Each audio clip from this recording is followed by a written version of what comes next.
Google. Like I am really against Google, and I'm trying to show people how many proper tools there are so that we can just unplug ourselves from Yeah. this bad. And unfortunately, many Bitcoiners are still enslaved and they are not using anything else than Google. So I am just forced to have so many different accounts. I'm trying to confuse the system. Yeah, I have the same actually. Yeah, the same issue. I mean, it's difficult because, you know, I have looked at like other freedom techs and stuff and stuff that's less toxic, but it does become very difficult when everyone else is using that. So I would love to move off of Zoom, but there are hardly any like VC services, if any, that integrate with all of the calendar services. So if I Mm. want to automate my calendar, I have to by default have like really Zoom, and it's so much easier for me to book podcasts because I can just send Yeah, somebody a link and it automates the whole process. yeah. So I Got it. agree But with you. did you try the Qualcomm? I'm not saying that is like decentralized or encrypted or something, and this is the majority of the tools I'm trying to use, but at least you are unplugged from Google. So Mm, you are like decreasing the amount of their users. Second, yeah. super useful. Did you try it? Because I you haven't can I don't, to be honest, I don't use Google apart from when I need to. uh, So I have to use it for a lot of my freelance work because I do freelance marketing. So I have to use it for clients because I have to send them stuff. I have to but store try documents for them. Qualcomm because you can set up your availability there and then people can already book a meeting and then there's a meeting link. So you have like all in one. You have a calendar and then the online platform to have a video calls. What, so they have the video, do they? Yeah. And Oh, the quality is really good. Like this is what we are using on Bitcoin Film Fest since I don't know, half a year maybe. Qualcomm. oh, Yeah, okay. there I can send you a link. Yeah. Oh, okay. Yeah, I'll take a look. Yeah. Yeah, I mean, with Google, I agree with you though, but it's so difficult. I mean, I do want to look at Proton, but Proton's challenge is that they're charging for storage, which I don't blame them because obviously they're not monetizing your data in the way that Google is. But I Yeah. think that's going to be a barrier to entry. But they do like file storage for like Google does now. I do have three different Proton accounts. So like one is paid, and that's why I have like quite a lot of space in Proton Mail and Calendar, and it's amazing. Yeah. But there's also free account. So if like for example you want to just give it a try, I think it's very fair. You are also like Yeah. protecting your It's a messaging, time and thing. I'm like, if I'm going to do it, I need to shift everything over there and I need to but do you it know one that minute you and never can use. do like the automatic schedule, like whatever. If for example you will just set up your account with Proton Mail, you Hmm. can move or all your incoming mails to Google automatically to Proton. So you don't need to log into Google at all. And then you can still read them in Proton. And if you like it, then you can upgrade your account. And it's pretty cool because you are a project. So yeah, But then do it. Google knows your Proton email address, right? So it can Yeah, but they associate it. cannot access anything. No, no, no, I know, but it can associate it with your Proton identity then, right? That's that I'd have an issue with that. Um, Yeah. yeah. God, it's so complicated, isn't it? It's just I find it so irritating that we have to run all these circles around. Just to, like the default position should be you can't monetize my data. And it's just, yeah. And I think every software service should let you have a trial period Oh before yeah. you buy it so that you can see if you like and say, look, we'll give you 2 weeks free or whatever. And then after that, you have to pay for the service. Because I find oftentimes as well, you go in, they immediately want a credit card, which I'm like, well, I don't want to give you my credit card details if I'm not planning on using it, even if I'm on a free trial. So I want to be able to test it first and make sure it does what I need it to do.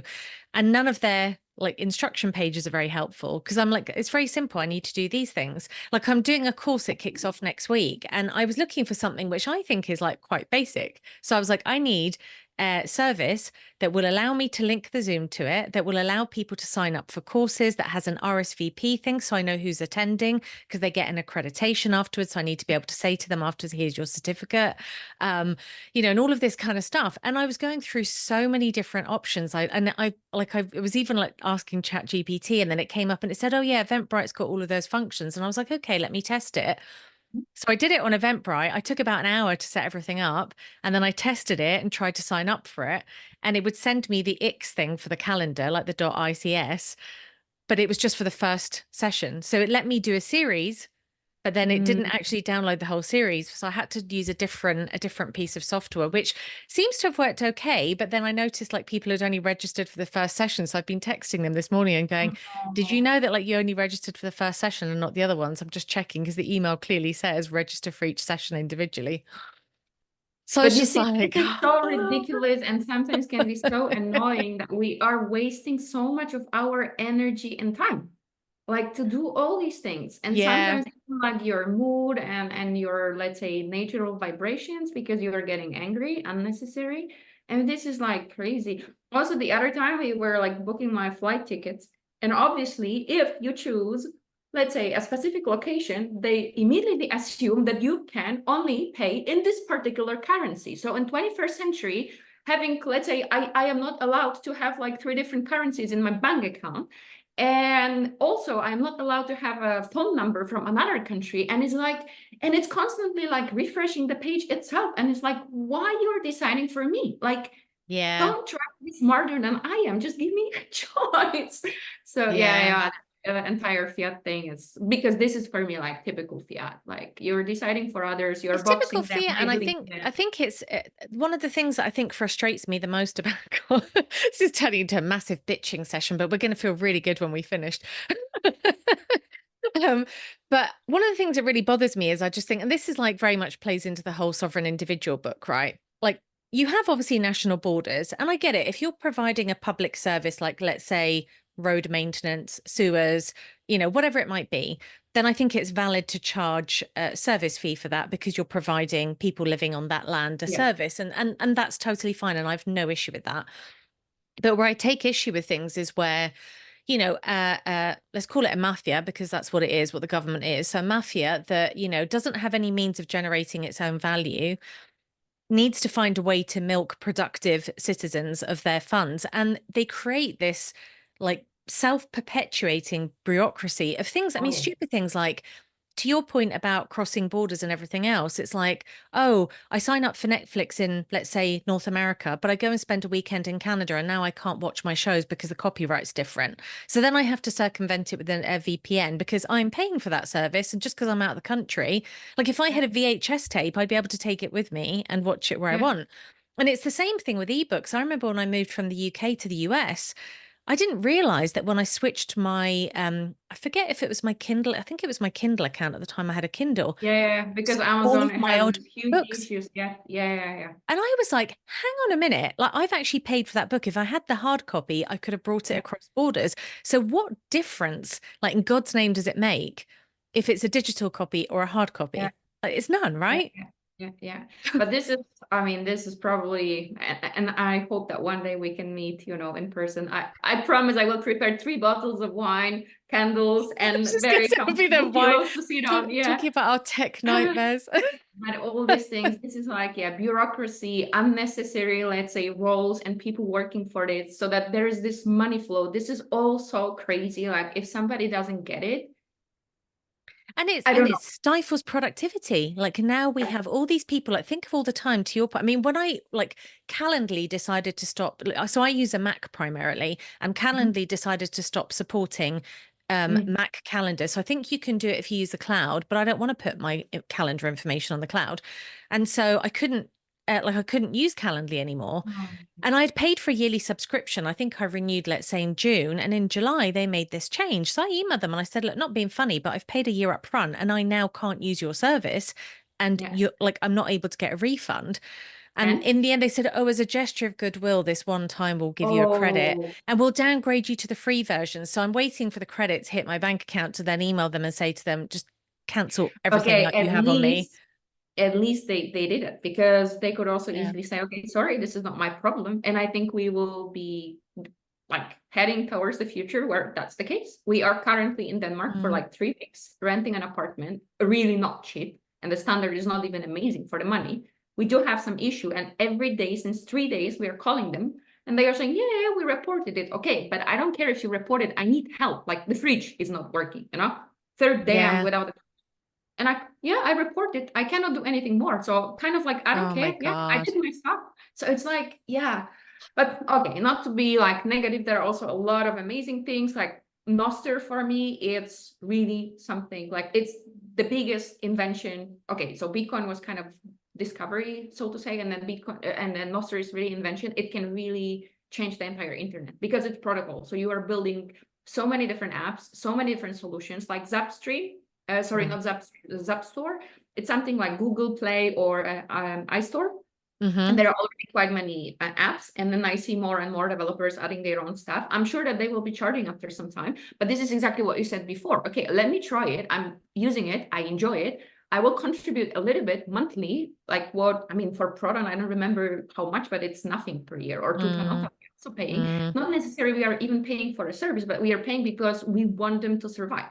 So yeah, I find I it really, frustrating really though as hope. well, because I think, like, for example, there's so many. My issue is like with the whole software world is this. This is such a funny bitching session. My issue with the whole software world is this, is like, I mean, I don't know if you're old enough to remember, but back in the day when you used to have like floppy disks and you'd buy something Of like a video course, game. I am even the Commodore generation, you know. And you'd shove it in your computer and you own that software now. And now, because everything's online, it's like, oh, we want to run a software update. And I'm kind of like, look, if I buy a phone, I am buying a piece of hardware, and your revenue stream is me paying for that piece of hardware. And I now want to be able to do with that hardware what I want. What I don't expect is for you to be backdooring all kinds of shit in there, you know, with software upgrades, because you want to try and monetize me even more. You already sold me the damn expensive phone that costs like $1,000, $2,000, whatever it costs. It's insane. And I'm just like, I don't want these services. And I think like subscription services, I mean, this is my biggest hope with the Lightning Network, that these Oh yeah. subscription services die a death and that you only pay for consumption, you Yeah, know. So for what you use, like pay per use, right? yeah, Yeah. Yeah, yeah. makes sense. Absolutely. You know, I Absolutely. read an article, I'll stream sats for what I read. You know, I Yeah. listen to a piece of music, I'll stream sats for what I actually Yeah. listen to. Yeah. Yeah, I mean, I Have think that you model needs to heard about change. Indie Hub Studio? No, go on. So no, You're on because a this is roll. like, you know, I'm like anti-Google, anti-Netflix, anti-Amazon, like all this, like I'm anti everything. But So I feel like they started off with good missions. They just get corrupted along the way. And this is the thing I yeah, think I hope probably my like you never know in between if again some mafia came and say you have to do that otherwise something, or right. they didn't have like it's like conspiracy theories, like, you know, we could mind map it, but nevertheless it doesn't really We can work. mind Like them up here. I don't like the way it works. And it's really like blocking the creators. So the Netflix killer is like the Indie Hub Studio. It's our friends, like Bitcoin Film Fest friends. So they actually launched for the second edition. I can also give you temporary access so that you can see how it works. So you are really paying for every second you watch. Even if you just watch like 3 seconds of a trailer, you are streaming sats. So the creator is Oh, getting wait, sats. this is Pierre's thing, Pierre Corbyn's thing. No. Oh, because he's kind of doing a similar thing with that, or he was when he first launched. What was it called before he changed name? It's Noster Eggs. He launched Noster Eggs and now it's Flash something. No, Um, Flash is like really no. So it's a little bit different. This one is like really Netflix or Amazon. It's like VOD movies. oh, You have okay. like movie series, shorts, even video content, like the music videos or like video clips. So it's different what Pierre was trying to do. So with Flash, they were testing on this Noster X. They were testing literally if you are having a plugin, because Flash you can connect to blogs, you can connect for like selling products and services. It's a super cool thing. You can also check it out. But also you Yeah, can I connect did. to I did. I mean, Pierre video. actually Yeah. gave me a So demo. it's just like a plugin, but the Indie Hub is like literally a VOD streaming platform. And actually, yeah, it's a super cool thing. So I don't want to talk about it right now. I can also connect you with Zach if you're interested, though he's a man, but a super cool guy, and the vision of all these things. Yeah. And I will give you You're access. You can so see how it funny. looks. Although he's a man. I know, dare he? So these days you never know. My husband is like, you know, so he's from Turkey. He's not Muslim, but he's from Turkey, right? So officially, when somebody looks at him and if they see one of his passports, they can say, okay, he's Muslim, right? Again, label. Second, he's a man. So he always says if somebody will have a problem with him as a man, he will say, I identify myself as a woman, plus I'm Muslim. So it's like two things already they should be very careful with, because, you know, they can be sexist, they can be like racist, they can be like, I don't know how to say if somebody is discriminating religion. So he's like, I need to The find also something minefield. else. So yeah. Oh my, yeah. Oh, that's so funny. That reminds me of that thing that Zuby did, you know, where that musician slash like, I don't know, podcaster, I guess. So he does a Oh whole yeah, bunch of Zuby, stuff. yeah, cool When guy. he I was don't know. lifting the he kind of, I think he kind of got famous on the Twitter sphere. I think this was what kicked it off. He was lifting this big heavy weight, and then he was like, I smashed the women's world record without even trying. And then he's like, I identify as a woman today, by the way, you bigot. This I haven't seen, but I know the guy. Yeah, like It's a I know historic his one. I content. think it's from like 2-3 years ago, but you should go find the tweet. It's really funny, actually. He just like the way he does it is just so funny, you know. It's Yeah, then I need to, yeah. or if you find it, then send me as well. Then yeah, if you have it on Yeah, I TikTok, I will. will I share it. will. Yeah. So, anyways, now that we put the world to rights, the digital world to rights, nice to chat to you again. And you have got a new project underway. So our original conversation was all about the film fest, obviously, because that was kicking off and that was awesome. And you have now shifted your focus to a new project for kids. So do you want to tell people like what Bitcoin Junior Club is, and then we can talk about what you're going to be doing in El Salvador as well? Oh wow, yeah, amazing. Thank you. Just one thing, not shifted, split. And actually, yeah, like hyperactive brain, I can say. So there are like I'd many never different have options in my guessed. brain. So I didn't shift it anything. I'm still like Bitcoin Film Fest. Yeah, we are actually doing some work behind the stage, let's say, already thinking and preparing for next year. But yeah, Bitcoin Junior Club. So this is actually something I had in my mind for probably a couple of years. You know, like I'm traveling different places, like usually in Europe, but we are staying in like different houses, different apartments. So I just thought how to orange peel people in a very soft way. So I'm, let's say, a creative person and I work a lot. So in the evenings, I just started doing this like creative pages for kids. It relaxes me a lot. So then I was printing these things and I was giving it usually to our host children. And there is always some kind of Bitcoin logo or something related. So it's not directly about Bitcoin. And I love children. I really think this is the future, and they are like a sponge, so they can absorb many different things, but they can also absorb bad things, and very often we are just killing their creativity and curiosity and so on. So I just started like orange peeling kids this way and playing with them, engaging and so on, and they were also, of course, very proud, going to parents and then saying, look mommy, what I did. And then the parents were coming saying, like, sometimes they recognize Bitcoin logo, or they were saying, okay, so what are you working on? Are you like educator or like artist or something? And then I started the Bitcoin conversation, and very often it like introduced them to the entire topic. Once I just had the case that the mother said, like, don't indoctrinate my kid with this whole kid, but with this whole thing. But yeah, otherwise, It's a this is cult. how yeah, exactly. It's a cool. So yeah, so I had it in my mind for a long time. But I never had enough time to launch it. So at the beginning of this year, I finally like started working on a website. My husband is helping me a little bit. We didn't have any plans to, let's say, promote it or like expose it too much. We just wanted to like let it go itself, and it was so cute to find out that actually you were one of the first people to find it. You didn't know that I'm behind the project, but I think you mentioned it in their newsletter, and just my heart started beating faster. I'm like, oh my god, this is so amazing because people find value. You know, we don't have like a lot of followers on social media like Nostr or Twitter, but I put most of the resources, my time and my time mostly on the website, because this is the end, like, value for the end users, right? And then one day there was some tweet from the Adopting Bitcoin, and I always wanted to go to El Salvador and see like this whole adoption like firsthand. And then I thought, okay, they will never, like, they will ignore me. We have like, 350 followers or something. But as a Bitcoin Junior Club, I just made a comment. Okay, if you give us a ticket, we will help you with something for kids. And I was so surprised that the next day they really wrote back. And I said, yeah, we wanted to do something for kids, but we have no experience. We don't have resources. I mean, they are also like nonprofit, right?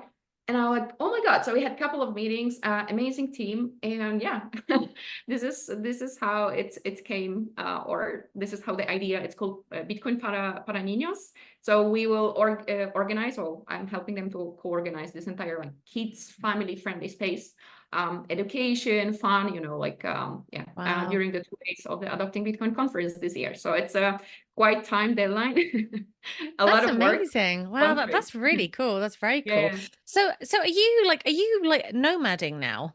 You said you're on the road the whole time. So is that just specific Now, projects, or are you just since kind of like a couple of years, yeah. really? Oh yeah.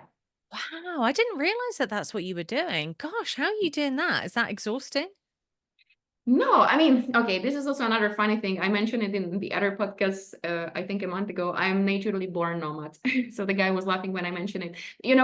Already as a kid, I was like I was this living in this kind of family. So we were not traveling the entire world, but I was always like this kid who had like 5 different grandmas, 15 different grandmas, aunties and stuff. So my parents were traveling a lot. We were having our house, but either they were having some business trips or different stuff to deal with, and then they were dropping me in different houses. So I got used to this kind of thing, that I need to be just comfortable having a couple of my favorite things that I can just grab and then keep with myself. So not like too many. I had thousands of toys in different places, but I knew that I might be ready. I have to be ready to travel very light already as a small kid. And but yeah, it's just normal that tonight, for maybe the next 2 nights, I will be sleeping here or there and stuff. I think I just liked it. So I never had like my one very permanent place. Similar story to my husband. So I'm like very often also joking that we are like 2 strangers looking for our own place. Our friends are calling us gypsies. Fine. It's cool. So it's not really tiring. I mean, for me, it's exciting. It's just something that I love. And I always say, like, my home is where my husband is. So yeah, we are light. We are very efficient. We know how to pack quickly, how to move. We have our favorite places. Yeah, of course there might be downsides of that as well, but yeah, we love it, we enjoy it. And how do you organize the practicalities of that then? Because presumably you need a jurisdiction where you can get post and like that kind of thing. Like, how do you do that? And do you have any permanent possessions that you just put in storage? We have an apartment recently. We got it in Warsaw, Poland. So it's like kind of our hotel storage apartment, very small. Otherwise, we have a lot of friends that are still, and family members, keeping our boxes. So yeah, that's the way it is. And then the rest, literally, we can pack our entire life into an SUV car. Wow. So this is all the belongings that we have that are really important and needed. Unfortunately, let's say books, like this is one of the things we both love reading, and we prefer like physical books. So these are like carefully packed, and we are saying like, yeah, whenever we will be really old, we want to have like a huge library. And this is also something for children, like future generations, we want to give them as a special gift, let's say treasury. And this is something we cannot travel with that much. But yeah, there is also Kindle. Otherwise, we have small things, like even now I have this Wait, so small you have kids as well that you're traveling with? no, like not yet. Hopefully Oh, this okay. year, like my own. But okay, in Poland there is this concept of the grandmother, not grandmother, of course, grandmothers are everywhere. Godmother, right? You know Oh, it. okay. So it really works. So I have 4 kids, and then so it really sometimes comes with responsibilities. So in my case, that's really the case. And then we have also a teenager from my husband's side. Yeah, it's a complicated story, but yeah, we do have also a teenager that sometimes we are taking care of. So we don't have yet our own children 24 hours with us, but quite often we do have. Oh, that's so funny. Wow, I didn't Yeah. know that. I didn't know that that was a cultural thing in Poland. That's actually quite nice. That's quite sweet that like Oh kids yeah, this have is a like, broader of course, it network. depends. Different people, they take it from different approach, but yeah, it is in theory a godfather and a godmother. They are like part of the family, like really parents. So I, for example, sent mothers, like on the Mother's Day, wishes to my godmother as well. Wow. Wow, that's incredible. So given that you've got some flexibility then and you're going to El Salvador, how long are you planning on staying there? Unfortunately, I cannot stay too long, so it will be a little bit more than a week. So I'm flying before the conference because we have the entire venue to prepare. And then to do some stuff on site. Unfortunately, I cannot, take like 5 luggages with me with all the merchandise, toys and books and stuff for kids that we are planning to have in that space. Some of the things that will be just collected there. So yeah, it's a little bit more than a week, unfortunately, this time. But first That's time, so interesting. So what are you planning for the actual event there? Because the conference is 2 days. yeah. So what, like, I haven't been to an adopting Bitcoin before. Can you do you, I don't know if you, well, you said you hadn't, but like, do you sort of know what the format's going to be and what space you're going to have? Like, if parents are Oh planning yeah, on bringing their yeah. kids, So what should we they have. expect? Yes, so of course the entire program. So I can only speak for the Bitcoin Para Niños. So the Bitcoin Para Niños, because I cannot say what the entire Adopting Bitcoin as a conference is planning. I think they are also still in the process of finishing or finalizing the entire program. I know where the venue is, how it looks. It's pretty important so that we could agree how we arrange the space, how much space we have, and so on. So outside there is an area that we will just arrange as an open or outdoor, quite a vast space that also is having some kind of, I don't know how to call it, but maybe umbrella, let me name it like this, so that there's also shadow for kids if they are staying outdoor. And we will arrange it into like leisure corner and then more active corner. So we will have books, toys, some fun stuff, and a lot of coloring materials, printouts, all this kind of creative stuff. And here, a big shout out to projects like Shamori, to Tali from Orange Hatter, to like, Mi Primera Bitcoin. There are so many people, I mean, volunteering. Either they will come and then they will help us like on site, or they are sending some resources for free because we are just collecting everything in the very last moment. So there will be this kind of place, like this leisure area. We will have always 1 or 2 people that will engage with kids, that they will help them to make friends, to discover things, how to also use all these materials. And then there is a part of the program that is more active. So we will have some games, like interactive games. Everything will be actually in Spanish and in English, because there is like, the audience, it has to feed the audience. And this is the expected audience, like be bilingual. Mix, exactly. So we will have different games. We will also have something I can say like soft panels. So we will have a couple of guests presenting different topics, again, English and Spanish, from topics like education, Bitcoin education, problems. So this is not only targeting kids and teenagers, but also adults. So like teachers, parents, aunties, uncles, and so on. From Bitcoin education, how to do it at home, at school, in between, where are the problems, what kind of tools to use, and so on, to topics like how did you discover Bitcoin, what Bitcoin means to you, in a funny way that the children, if they are in the audience, they can also engage with, ask questions, or older participants, they can also. So it's not like just panels to talk and listen, because we need to really like program everything, considering who is around us and for whom it is done, right? So it cannot be boring or like too long, or let's say too dry. So cool stuff. Hopefully also Roger is going to run his chocolate cookies session. So like that will be the session to produce the healthy chocolate cookies. So quite a lot of things. I hope that next week we will publish the program already. We are just finalizing everything. Collecting resources, trying to find allies. I need to find myself sponsors or somebody who will contribute even a little bit, because this is not a cheap trip, and I'm not doing this whole thing for money. So I'm not earning anything from it. I just do it because I love it, and this is an amazing opportunity. So quite a lot and not enough time, but I'm sure that we will deliver amazing experience. Really amazing. What is your objective long term with the Bitcoin Junior Club then? What are you actually producing? Are you producing storybooks or kind of like classroom materials, or like what's the content actually going to look like? Because this feels like a launch event when you describe it in a way. I know you've been around for a bit now, but it almost feels like you're kind of going out there and putting it out there in the world. And then longer term, what is it that you want to build with it? Actually, there are a few angles. So I don't see it as my, let's say, as the main project that I will probably be running like only and 100% of my time. This is not like something I want to earn for a living. This is probably something, if it grows enough, I will be hiring people or looking for some hands and hats to help. But from the very beginning, it has like different areas. So first of all, it is, and already it works this way, it's a hub. So I do produce some of the content myself, as this printables, coloring pages. There is a book that I also made, but I just need to like rework it, polish it, and then publish.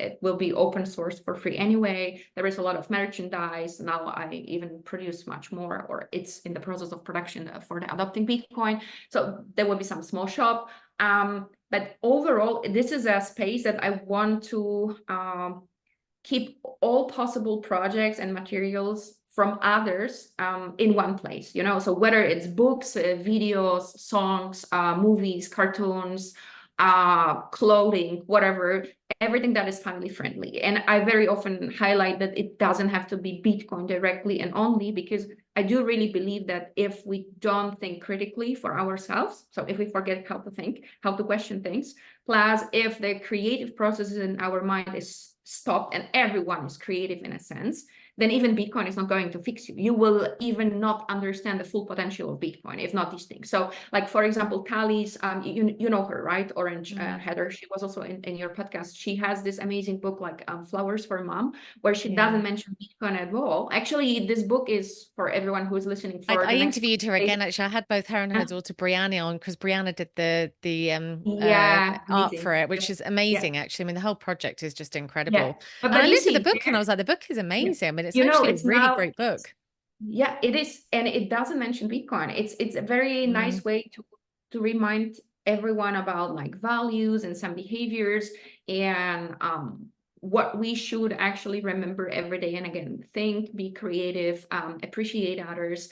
So you can also say like, what's Bitcoin, what's not. It is on the Bitcoin ethos, right? It's promoting like values that Bitcoiners share. So this entire website that I'm building or putting all together will, for example, so to say, quote unquote, promote these kind of projects. So literally it is a place that whether you are a parent or an adult who has, like an auntie, you can find all things Bitcoin and creative thinking in there in different categories. And this is already in there. I think I have around maybe 40 pages at least on the website.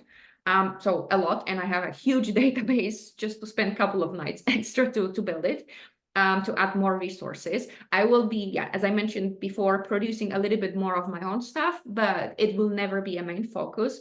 Additionally, I wanted to serve as well as a platform for others. So let's say you are an auntie and you are orange peeling your nephews and nieces, or you know that there are some nice resources, or you have some experience you would like to share. So you don't need to launch your own website. Or maybe you don't have writing skills, or maybe you have writing skills, but you don't have creatives. I love doing all these kind of things. And luckily, I'm not like an expert in any, but I can, let's say, put these things quite quickly together. So you come to me, you tell what you want to share, and I do it for you. The same for teenagers, right? They will obviously not build their own websites, each and single of them. So even if they have a website, I can just aggregate these things and put snippet or the entire like summary or whatever on the website. But if they don't have, they can just use this platform as their own. So I wanted to serve, like, think about it. If you would like to, now you have somebody who knows you and they know that you are a Bitcoiner and they come to you and ask for resources, you would probably like this, give them thousands of things. If you are a teenager, then try to find something, or a kid like crazy. So I want the Bitcoin Junior Club, or actually Bitcoin for Youth, because this is the URL of the website, to serve as a hub.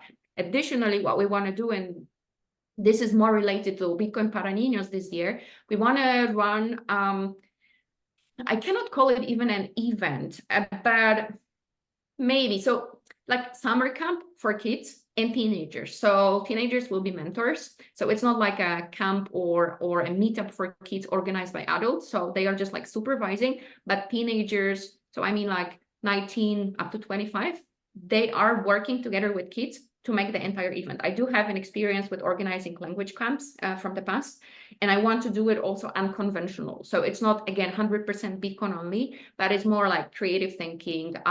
So a little bit of this unschooling concept. Of course, there will be a lot of Bitcoin stuff, because I also hope that some no coiner kids can join, or Bitcoiner kids can bring their friends.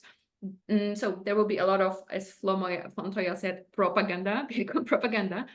But overall, it is, again, creative thinking, building relationships, learning some skills, and so on and so forth. So hopefully next year, or maximum in 2 years, these kind of spaces will be happening in different areas around the world, I can say. So yeah.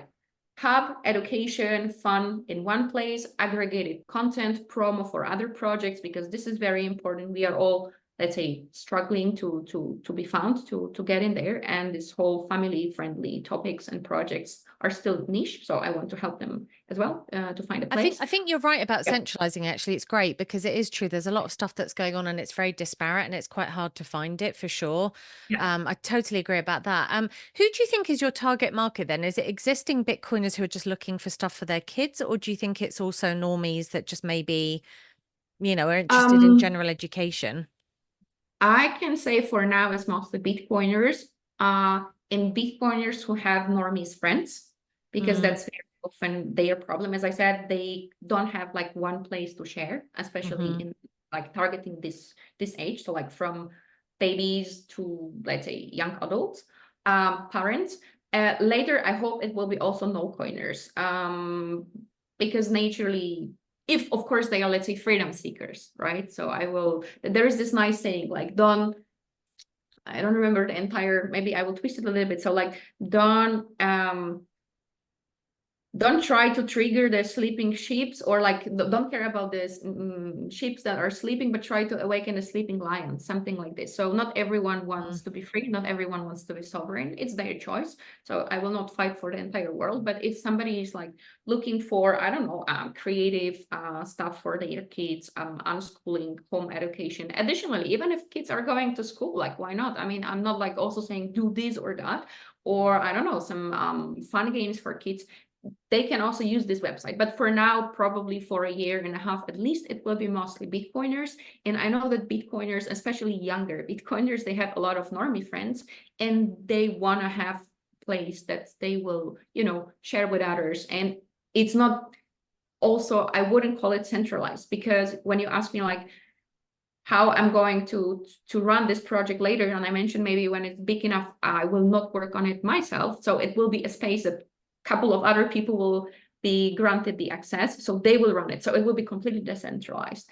The thing is that is just like a center of this kind of stuff, and very often it can just provide links, as I said, a small snippet, and then provide links to other places. So it's more like aggregator. I mean, Yeah. hard to say because many different functions. Yeah, I mean, I guess it's a kind of I don't exactly say curated, but it is. It's almost like Bitcoin resources curated for kids and Yeah, families with exactly. kids. So there is like curated content, originals, reviews, previews, and then the content that is generated by parents, kids, teenagers. Yeah, That's awesome. Wow. quite big. Yeah. But What a it's cool. project. Yeah, that's really amazing. Then I think it's great, and it's very, very much needed. I'm curious about your thoughts then, just generally about the ecosystem at this point, because it's funny. I mean, I'm in the midst of writing a book about Bitcoin, actually, like with a Oh, focus on really? women. Yeah, and I have several friends who've either just recently written books or wrote books. I have another friend who's just written a kid's book, so she'd sent me the draft the other day to read through and like provide commentary on, and it's good. It's very good. And it just strikes me as quite interesting because I see that there are a lot of women now putting out like content and doing stuff. So where do you kind of see this journey right now? Because it feels like we're in in another epoch, maybe. Oh, yeah, definitely. I mean, it's a fifth epoch, right? So we entered a new one just recently in April. It is, I mean, it is incredible. I can only speak from my own experience. So let's say from around 2017, when I was like really all in the block size wars, like no really lightning network, not that many merchants, or they were there struggling with the on-chain transaction, but a completely different world, mostly men, geeks, like, oof. And then now we have this entire culture. So yeah, I see it as some kind of stages. So let's say with Bitcoin Film Fest, just to refer again to that project. So we started like what, around 2 years ago, right? There was already quite a lot of this independent filmmakers. We just created a space, again, a hub for them, a tool that they can use it and then be more exposed and visible and reach out more people. Then what came? Music. And I think it will still have its boom. More creative content when it comes to writing, less technical, less tech oriented than art. I mean, this is amazing. There is so many artists. We are talking physical art, and I hope that soon there will be more art that is not directly again showing Bitcoin logo, but it will be just like very artistic expression of freedom, whoever and however they want to present their talent. Then it's fiction. There are also like fiction books and more and more and more. There's this 21 Futures project. They will be launching a second edition of a book. Crazy.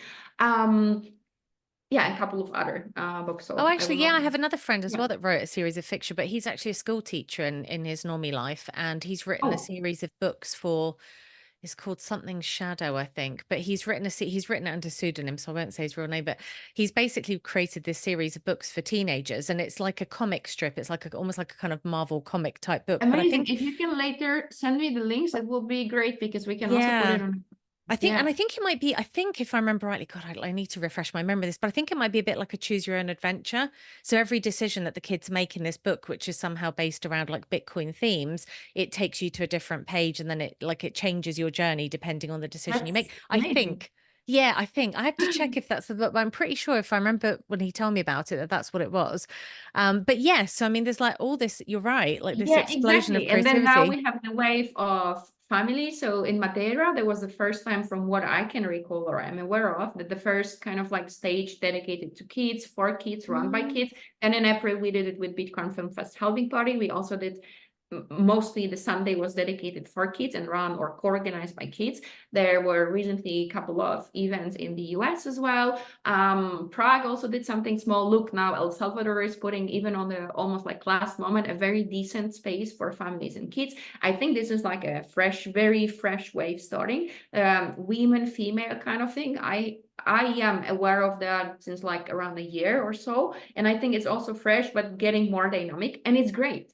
And it's really like, it gives me a lot of hope. And I hope that these things will strengthen, they will connect, and collaborate, because even like bringing the example of film and music. So look, you need to have music composers and music to make movies, right? So for now, it's still not happening quite often. Unfortunately, it's not happening that the Bitcoiners doing their movies are not using the existing Bitcoin, let's say, or a Bitcoiners musician like soundtracks. But I guess in the future it will happen, because we are building a parallel world. Like, it's incredible. So all these things, I hope that they will merge. It's very, very, very fresh, very, very early. But yeah, there are fresh things like female content. What do you Yeah. think then from a societal perspective? Because I reposted somebody's tweet and I can't remember who tweeted this, but it was to reference your earlier point. It was a very similar kind of point where it was like what most people don't realize is that the majority of the population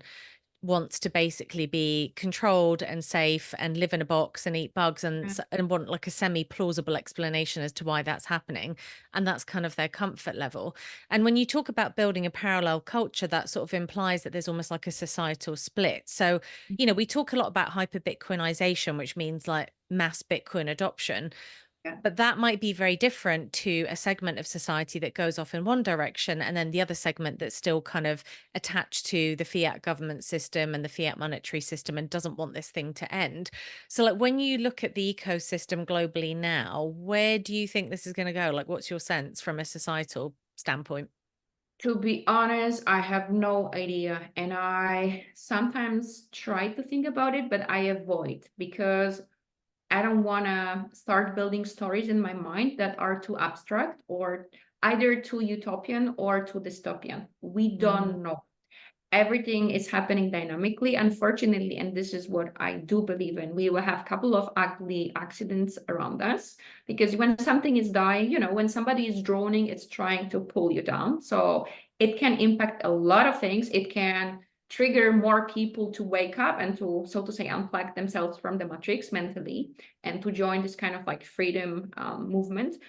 But it can make them even more enslaved. We don't know. We also don't know how the Bitcoinized world is going to look like. Like I always or very often use this analogy to using a car. So a car is a tool. It serves you to move from one place to another. Not everyone is interested in cars. Not everyone cares which car they are driving, whether blue or red. No, sorry, it's about the brand, but it's That depends if sometimes you're it's male or like, female. If you're a what woman, kind of car do care you about the have? color. Blue. If you're a Yeah. man, you care about the brand. Yeah. But there are also people who are passionate, and there are also people who understand better how it works, how the engine is built, and so on. I think Bitcoin can work for different people in a similar way. For some, it will be, and it's already working. All these developing countries where they have no idea about Bitcoin as freedom, as decentralization, they don't, so to say, care, but it works for them as money. And this is the only money they ever experience in their life. And this is amazing. It's changing their life. So this is a tool for them. Whether they will spend some time and energy to learn more, to like, jump down the rabbit hole and explore, it's not me to judge. It's not, I honestly have too many things to do to let's say, be interested in that. but they use it as a tool. Some people will probably naturally use it as a tool because it just exists, it's there, they will not care about anything else. Maybe also after some time they will switch, but we have no idea. That's why I prefer not to make this kind of like predictions or think about the future too much, because I'm unnecessary, in my opinion, than making my brain tired and focus on something that is still like really a fortune telling, instead of building something that can change this future. So instead of trying to predict the future that is too far and there are too many external factors to impact, I prefer to focus on doing something that can really literally impact the future, if you know what I mean. Yeah. Yeah.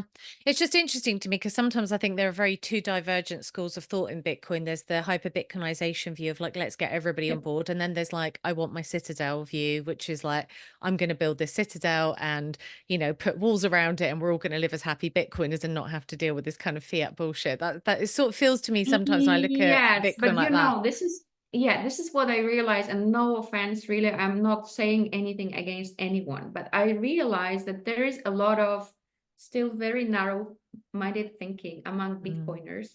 Not necessarily they have bad intention, but they are like really classifying their thoughts and repeating some kind of cliches, and they are sometimes too stuck to this kind of narratives. And for me, personally, Are not you everyone. talking about the gym pictures and the steak pictures here? Yeah, for example, yes, exactly. Or you have to eat meat like 100% carnivore, or no, actually, we need to be purely natural and eat only vegetables. Like, let me decide. That's why I believe that we need to think for ourselves. And what I, on the other hand, appreciate that the Bitcoin community is still, so even though quite often people are like, narrow-minded in their choices and in what they believe and they repeat. So they are kind of biased, so to say. Still, they are completely different, let's say, than people in the fiat world, because they don't attack each other. So a Bitcoiner, vegetarian, and carnivore can sit at the same table and still have because they have similar values, they have common topics, they will not attack each other. So it's not like You that they haven't are spent enough time on Twitter, I feel like. I am recently spending more time on Nostr privately. On Twitter, I'm spending a lot of time, but from 3 projects at least. So I'm just like, having again, narrow kind of point of view. But Yeah. yeah, so critical thinking is important. Like, let me decide and let me think and say what I want. Don't judge me. Don't try to impose your opinions. If you want to share them and if you want to inspire me, great. But don't repeat, because this is also like fiat, right? Like, you are kind of like trying to say that you are freedom oriented, that you unplug yourself from the matrix, but still you're repeating some kind of cliches. Who knows? You can say that this is the future you want. This is the future you are building. You will have your own citadel, but don't say that this is how the future is going to look like. You don't know. And Bitcoin also doesn't care, to be honest. It will Yes. keep running. Doesn't matter what we think, it will do what will do. And we are talking about billions of people and different how to say things like external factors impacting this. So you don't know, you are not the architect from Matrix running the show. Yeah, that's very true. I mean, it's funny. I find like these purity tests quite like ridiculous, you know, where it's like, oh, you're not enough of a Bitcoiner because you're not running a node or you're not doing that. You know, it's just, Yeah, I'm like, God, you know, it's like, talk about making it unappealing to the masses. Like people talk about mass adoption in one breath and the next breath, it's like, if you're not running a node, you're a bad person, yeah, you know, and it's just, God, you know, like you say, of everybody's got their course. own journey, right? And their Yeah, own skill set. exactly. Yeah, exactly. And but these things, on the other hand, are kind of complex, because of course I can imagine that some statements, whether written or spoken, they are also done in a sense of promotion. So people always Mm. say Bitcoin doesn't have marketing. Actually, Bitcoin has the best marketing department ever I've seen. And I've been working in different places doing this stuff. The best, because we are promoting it like from different angles in a more natural way, sometimes also forced way. So I can imagine that some of these statements are done maybe a little bit Clickbait, you mean? controversial or hard, yeah, to like kind of promote, to remind people, because you don't know who will be the recipient. So if you are saying quite often, maybe this is the image you want to build, or this is your personality. When you say, yeah, you're a bad guy because you don't run your node, the message is, okay, node runners are very important people for Bitcoin to survive. If there's no node runners, we will be in trouble. But there is a difference between being kind of toxic and telling somebody, oh, I don't think you are a true Bitcoiner because you said this, or you read this book, or you follow this, or in this sense. And I'm like ignoring these people, thinking inside my head, well, you just proved me that you are not a Bitcoiner to me, because you are like attacking me and you are not giving me enough freedom to be myself. But if somebody's, so you know what I mean? It's like everything is complex. Life is complex. Like our reality is complex. So some of these things can be done on purpose. Some of these things are done not really consciously. And some of these things then are toxic. And these I'm just personally trying to ignore. Yeah, that's a very good plan. Trying doesn't mean that, you know, it always works, but yeah, do your best. So I'm curious because I haven't been to El Salvador yet. So I'm very curious, in the spirit of what you've just said about not trying to overthink things, but do you have any expectations? Like, what do you imagine it's going to be like? To be honest, in this particular moment, not. If you would ask me a month or 2, 3 months ago, a year ago, yes, when my focus was like, yeah, country which I want to visit, I want to explore. Now I have so many things in my mind, and I really mean it, that my expectations are make this event happen, make it exciting and valuable for visitors before communicated to as many people as possible. It is happening in an amazing country. I'm curious about whether I will have enough place to experience it. I don't know. And to be honest, I don't really mind because I go there with the mission. So now this is like a little bit of a joke, of course, like half, like, you know, semi joke, semi being serious. But yeah, I am honestly, especially after watching the Forging a Country from Jessica Solche, and then Juan, who was also my friend, and he's Salvadorian, he interviewed her. And I've been also talking to a friend of mine, close friend, who is a writer, and he is a big fan of Jessica, and he had like mixed feelings about this production. And then later he said, okay, I actually got it. So I was thinking about it a lot. And there is a lot of critics as well.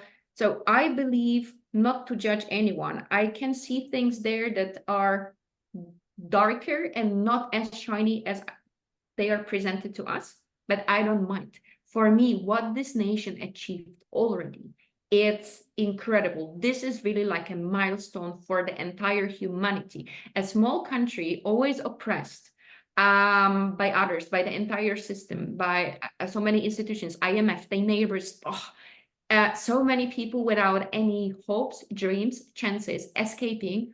And then I am not a big fan of politicians, but finally Bukele is somebody who is doing what, if we have a political system, doing what I believe they should be doing instead of being mafia. The guy is really serving his nation. We, of course, don't know what will happen after 5 years of this presidency, right? We don't know.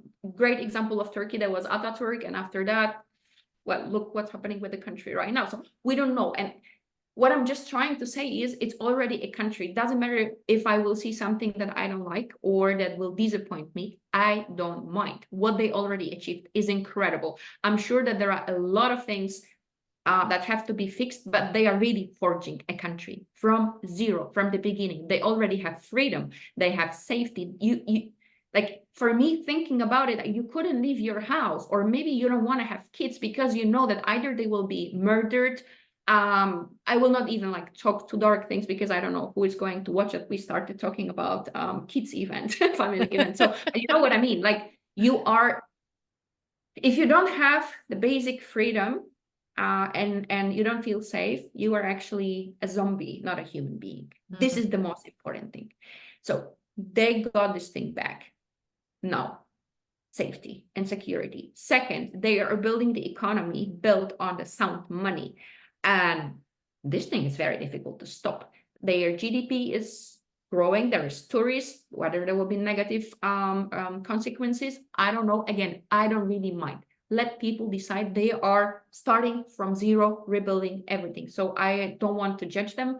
And I don't really mind. Like, I'm curious what I will see. I will be just absorbing like a kid, like a sponge, whatever comes my way. But probably I will not in this week, within the entire week, see that much.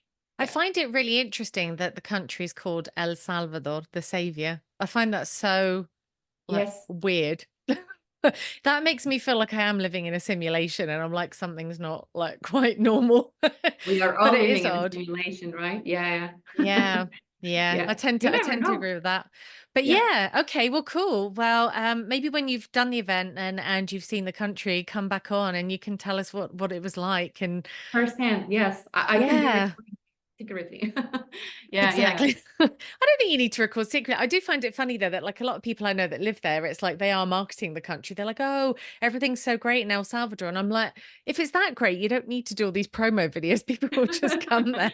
Yeah. If Yeah. anything, Yeah. it'll be word of mouth. But it is interesting that you've got companies like Google setting up, sorry, I know not your favorite company, but you know, setting up offices there, and you've got like, you know, these incentives to bring tech founders in there and create innovation. So it'd be really interesting to watch its trajectory. Yeah. And it's very interesting to watch the sort of parasitic fiat systems immune reaction to like, I mean, when the IMF lady, what was her name? Is it Janet Kozak or something, who was saying about how they're trying to basically coerce them to not use Bitcoin and not be so pro Yeah, Bitcoin. because And Bukele is a dictator. This is what Jessica used in the beginning of the documentary. So it's like new film by Jessica Solche, a film about the coolest world's dictator or something. So, you know, but just Salvador is just one example.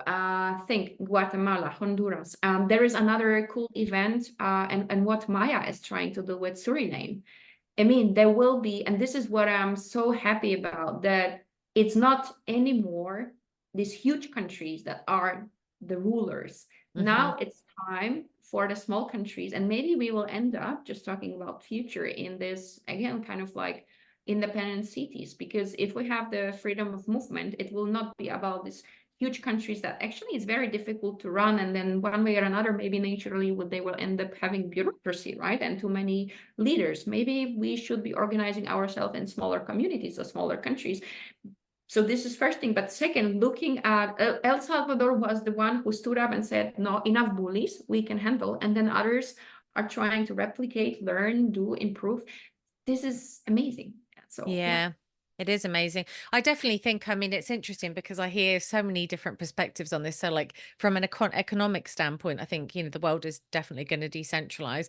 I have a friend who's like very into astrology, and she's constantly telling me about how all of the planetary movements are moving towards like self-sovereignty, decentralization, you Oh, know, really? power structures coming. Yeah, But it's apparently good. she's been saying this to me for like over a year. So I'm like, I just find it quite amusing because I don't really buy into the astrology stuff, but I sort of sit there and I go, but maybe, because like this is kind of weird because it does sort of jive with what's actually happening. So yeah, I don't know. I think it'd be really fascinating. We're living through a very fascinating time, Yeah. if not, you Definitely. know, very disruptive and very stressful. But yeah, I think it's great to be a Bitcoiner, I think, and great to be a part of this kind of human flourishing, we hope. It's great to be aware of these things. Yeah. So Yeah. many people are not aware at all, but it's their choice, they like. Well, thank you so much for coming back on, Alexa. I really, so the name Alexa is like now on the show. It's on Okay, your so it's on your like your Alexa, assistant. okay, then you should be asking questions differently. Then you should be saying like, Alexa, tell me. You see, you did the wrong thing. Then I will be like, let's uh, say I will be more efficient answering questions. So you're just confusing me. If you were just saying Alexa. Alexa's gone rogue. Yeah. All right. Well, Yeah, thank you thank so you very much. much as well. Yeah, I mean, it's been great, and best of luck with your trip. Take lots of pictures. Please post lots of stuff on social media. We're dying to see I it, will. and yeah, I look forward to hearing all about it when you get back. Yeah, thank you very, very much. So, yes.